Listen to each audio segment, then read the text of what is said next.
شاہزیب خان ہیں لاہور سے، صحافی ہیں اور سماجی کارکن ہیں۔ سوال بہت حساس ہے، بہت ہی بنیادی سی اہمیت کا حامل ہے۔ وہ کہتے ہیں کہ جی وزیر اعظم کے مشیر برائے پیٹرولیم ندیم بابر کا کہنا ہے کہ اگر نئے ذخائر دریافت نہ ہوئے تو ملک 12 سال کے اندر اگر نئے ذخائر دریافت نہ ہوئے تو پاکستان سے گیس ختم ہو جائے گی۔ تو آپ پاکستان کو اگلے 12 سال کے بعد کہاں دیکھتے ہیں؟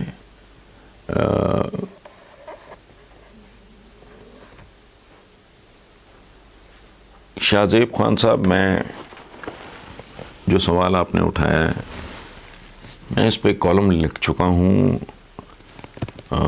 میں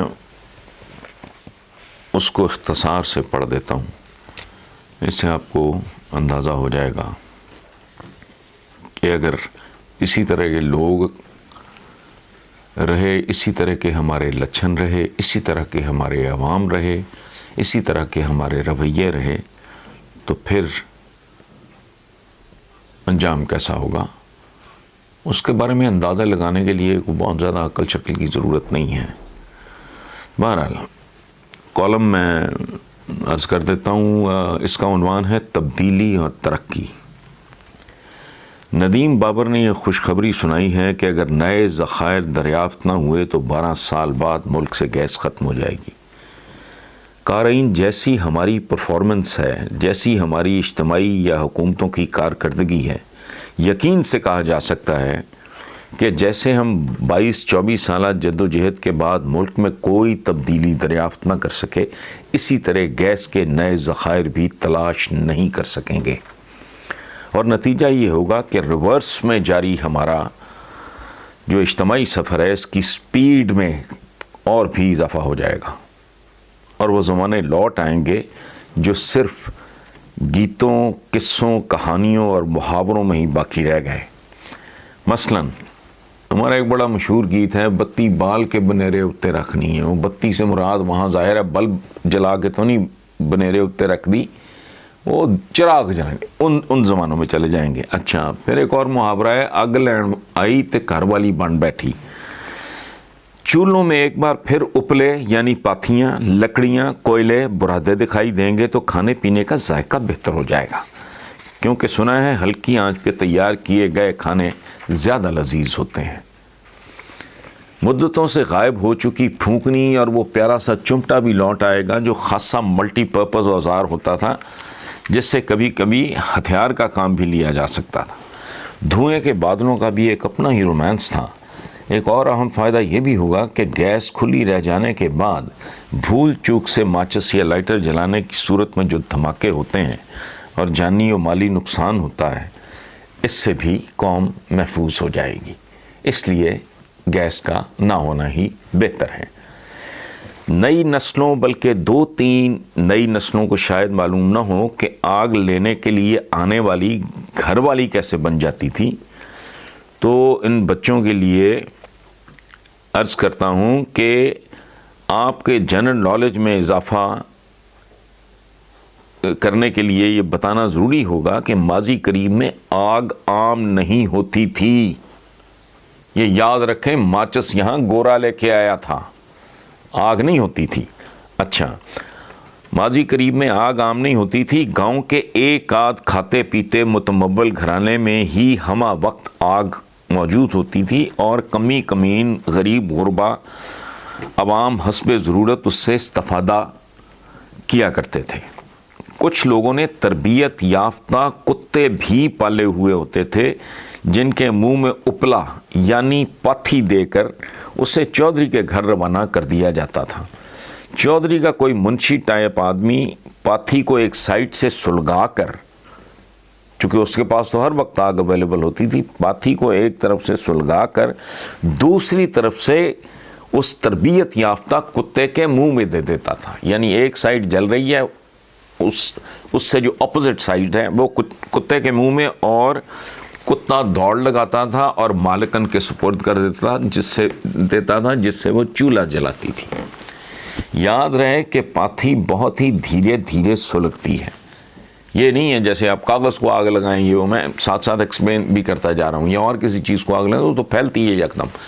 پاتھی یعنی اپلا، وہ اس طرح کی چیز ہے کہ وہ بہت سلو اس کا پروسیس ہے جلنے کا. اچھا، تربیت یافتہ کتا نہ ہونے کی صورت میں خواتین خانہ، غریب گھر کی عورت ہے، اس نے کیا کتا رکھنا ہے، اب وہ خود یہ کام کرنے جاتی تھی، سو آگ لینے گئی تو اکھ مٹکے جیسا حادثہ کبھی کبھی ہو جایا کرتا تھا.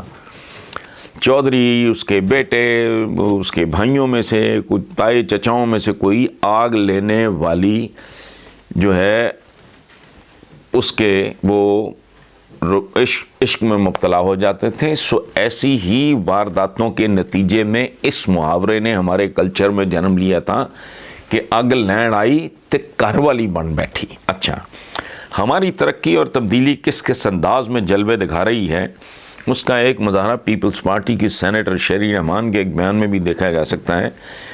شیری رحمان کا کہنا ہے 140 ارب کے ٹیکس لگا کے کوئی بھوکا نہیں روئے گا کا افتتاح ہو گیا ہے.